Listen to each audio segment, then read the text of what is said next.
The Orlando Magic could be building something very, very special. Yes, they have about a 500 record right now, and it is early.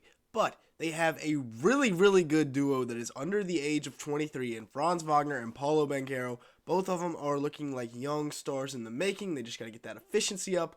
We'll talk about that. They have sustained some injuries with Wendell Carter Jr. going down with a fractured hand. Should be out like 4 to 5 weeks. Markel Fultz, he's had knee issues for a while now. We all know about those issues. But the depth for this Orlando Magic team is something that I wanted to talk about today, as well as all of their youthful talent with Cole Anthony, with Anthony Black, with Jonathan Isaac. People forget about him. So we're going to be talking all about the Orlando Magic here today. Make sure to like button, leave me a comment down below, and hit that subscribe button. As you can see here, a large majority of the people that watch these videos are not subscribed, so don't let that be one of you. We're trying to hit like 12K by the end of the year, so if you could help us out with that, we're like 1,700 away. We still got 2 months, so that's plenty of time. Now let's go ahead and get started. The biggest thing that pops off the screen to me about this Orlando Magic team is their depth. This team is so deep. They go 12, 13, sometimes even 14 deep, depending on if they want to play like a Caleb Houston type guy or not. So this team, that's the first thing, is the depth. Secondly is their duo that is under 23 years old. Now, yes, they have had some early struggles. Franz starting the year off averaging about 18.5 points a game, 5.3 rebounds, and 3.6 assists, as well as shooting at 40% from the field, 33% from three, and averaging 1.4 steals. Now, the thing with Franz, the reason I put early struggles is obviously 40% from the field, 33% from three is not going to cut it. I think the Magic would see him kind of as the Batman, or as the Robin to Paulo's Batman. But even if he is Robin, he's got to be efficient.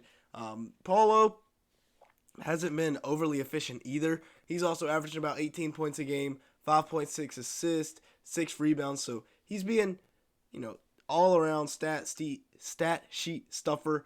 He only averaged 3.7 assists per game last year, so that's something we're seeing in his game. Guys are really starting to funnel in towards him. The Help defense is playing. Like he's not going to get that look this year because he came out last year, won Rookie of the Year, kind of set the league on fire. 47% from the field, 31% from three, and 1.4 steals for Paolo early in this year. And again, both under 24 years old. And so even though Paolo hasn't really started out the year that great from three, it's nice to see him making improvements in other aspects of his game, like his passing. Now, there is a big injury in Orlando. Wendell Carter Jr. broke his hand in Los Angeles.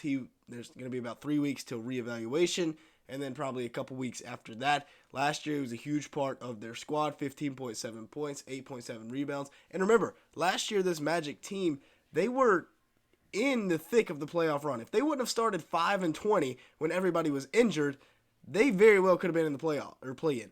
56% from the field, 36% from three, and 29 minutes per game last year for Wendell. So even though he hadn't gotten off to the hottest start this year, he will be just fine. Now, they have a really crowded point guard room, which is why I think it's impressive that Anthony Black is already starting to get some minutes.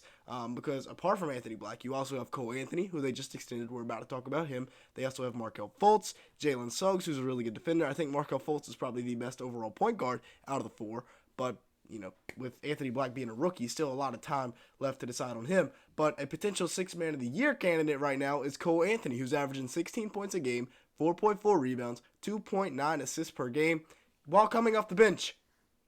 He's their third leading scorer off the bench, only playing 25 minutes a game. Per 36 numbers are looking really good.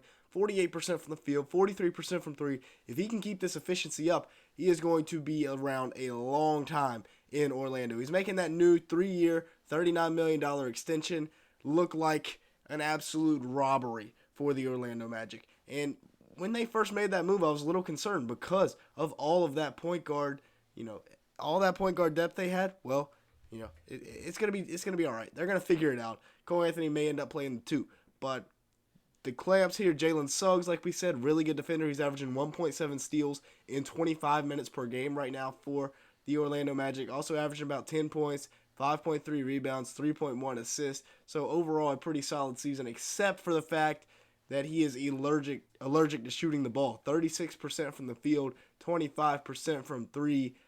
Yeah, man is not playing really well on the offensive side of the ball right now. But defensively, he's got to stay in the rotation just because of his defense. And then, same thing with Jonathan Isaac. 1.2 blocks and 0.6 steals in 11 minutes. That is insane. Per 36, he's averaging 4 blocks and 2 steals a game. Absolutely crazy numbers from Jonathan Isaac. So maybe they need to play him a little bit more. Maybe they're easing him in because of his injury. But overall, two really good defenders there. All right, so bringing this back to the main point, which was how elite the depth is on this Orlando Magic team. Wendell Carter Jr. goes down with an injury. They immediately insert Goga Bitadze into the lineup. And Goga goes out and put up, 10 points, 10 rebounds, and 5 blocks against Anthony Davis? One of the best centers in the NBA. Are you kidding me? Look at the rest of the starting lineup. Fultz, Suggs, Franz, Paolo. It's pretty good. And then you look at the bench. You got Anthony Black, who's starting to play into some minutes. You still got Gary Harris, one of the veterans here. Jonathan Isaac, another veteran that's really, really good. Cole Anthony playing really good basketball right now. And then Mo Wagner, the brother of Franz, who's also playing pretty good basketball right now. This is your bench unit. It's a really solid bench. We talked about this offseason, how we thought the Magic bench could be good. And hey, it's proven to be good. Then you have Jett Howard, the rookie who hasn't really tapped into his potential yet. You also have Jingle Joe Ingles, who is there.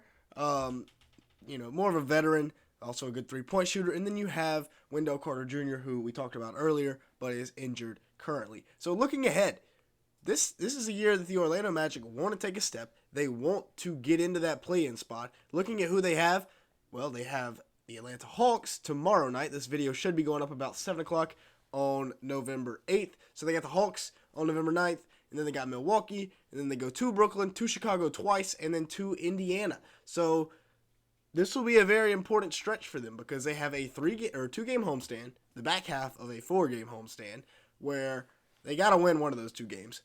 It's going to be tough, but they got to win one of those 2 games. I believe that Atlanta game is a play-in tournament or a regular season tournament game. And then you go on the road. You're going to have to take 2 of those games. You're just going to try to stay 500 during this stretch because there's a tough stretch coming up. Maybe you can shock some people and win some games, but overall, I think this is a year that the Magic can make it to the play-in the East. Top to bottom, this is probably the most talented the NBA has been in a while. However, there's not really a team that you can say, besides like the Wizards, who are playing unserious basketball right now with Kyle Kuzma and Jordan Poole. There's not really a team that you should say, hey, we got to beat them or else we just don't deserve to win. The Pistons, they're kind of bottom feeders. The Jazz, maybe. But overall, really good competition level in the East. So the Orlando Magic, they're going to have, it's going to be a night in, night out grind. But I think, once Franz starts shooting to the capabilities that we have seen him shoot before, Paolo gets that 3-point percentage up, and then Wendell comes back from injury, Cole Anthony keeps playing well. This is a very exciting team, very fun team to watch. I think this could be one of the surprise teams in the Eastern Conference. So with that being said, thanks so much for watching. Make sure to like button and hit the subscribe button if you did enjoy at any point. And with all that being said, thanks so much for watching today's video.